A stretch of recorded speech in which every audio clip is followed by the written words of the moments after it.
Hi, I'm Reed Farrel Coleman, the author of Robert B. Parker's Jesse Stone series, and I'm here with my pal and award-winning author Dan Judson, the author of The Betrayer, and we're here to talk about books we love, right, Dan? Yes. So, before we get started, I know that there are two books you came armed with to discuss, one classic, one more modern. So let's start with the classic book. Martin Cruz Smith's Polar Star, which is the sequel to Gorky Park, which is one of the seminal crime novels of the 20th century. But I actually like the sequel better. The hero is fallen afoul of the Communist Party and is hiding in Siberia and gets a job gutting fish in a factory ship in the Bering Sea. And there's a murder on board, and he's called upon to solve it. And in the process of solving it, may or may not redeem himself in the eyes of the Communist Party. Okay, so just for the audience's sake, when is this set exactly? In the mid-'80s, at the height of the Reagan era in the Cold War. Right, and just before the collapse, Correct. actually, of Yes. the Soviet Union. Correct. There's a lot going on this ship, other than Renko gutting fish in the keel. So Right. what's going on, really? The book begins as a crime novel, and gradually you begin to realize that it's a spy thriller, and there's more going on than just the murdered girl that Renko is investigating. And why don't you describe Renko? Cynical, he's hard-boiled, he has a sense of humor that sustains him through everything he sees while investigating crimes in the former Soviet Union. But he has a line at the end of Gorky Park that I think sums him up best. It says, "Cigarettes make great aspirin." Yeah, well, he does sound like a crime author. Yes. Except what he does by gutting fish is a little more romantic than what we do. So, Dan, if you had to use 3 adjectives to describe Polar Star, what would they be? Compelling, epic, and tragic. Sounds like my career. My love life. Yeah. Well, no wonder we get along so well. Okay, so now we've talked about Polar Star, but let's talk about the other novel you've chosen to discuss, which is? Robert Craig's The First Rule. He has a series with Joe Pike, who's a former mercenary, who in his civilian life helps people and solves crime.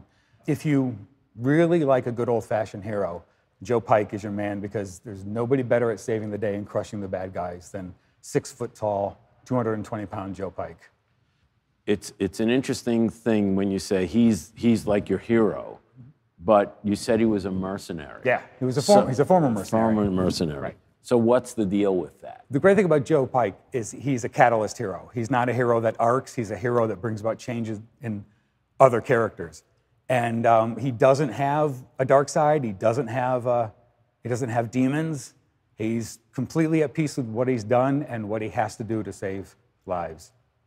Okay, so now give me 3 adjectives to describe this book.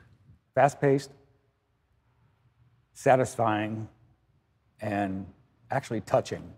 Touching? Now, see, that's unexpected. Yes. That's unexpected. He saves a child at one point, and to actually see Joe Pike change diapers is actually kind of amusing. So Reed, Turnabout is fair play. Do you have a classic novel you'd like to recommend? I have many, but I suppose the one I would name is The Long Goodbye by Raymond Chandler, because it's why I do what I do. That book literally inspired me to give up a normal, everyday, good-paying, I might add, job with a company car and an expense account. It's a mistake we've all made. Right, Yes. to write. And so just on that basis alone, I would recommend it. The thing that is rarely talked about is it's really an unrequited love story between the classic detective Philip Marlowe and a man named Terry, who Marlowe meets because he's going to a club and Terry falls out of a car drunk. And they develop this really close friendship. And it's really like a best friend, unrequited love story. That's fascinating. I love it. I love it. If you could pick 3 adjectives that would best describe the book, what would they be? Gut-wrenching, heartbreaking, and hard-boiled. They're compound adjectives, but I'll take that. Well, I like hyphens. Don't we all?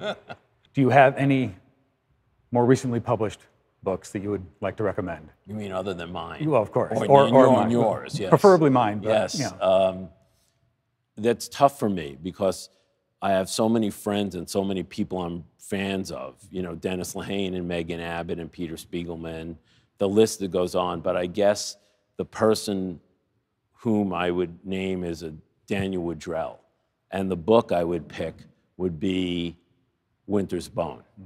It is just an amazing book. I think it's 197 pages long, and it is basically a coming-of-age story, a crime story, a rural story. It's the Odyssey within 10 square miles of a small Ozark farm. It's just an amazing novel. And you don't feel cheated because it's only 197 pages. Which is rare. Right. If you could pick 3 adjectives to best describe it, what would they be? It's funny because they would almost be the same as I picked for The Long Goodbye, but for different reasons.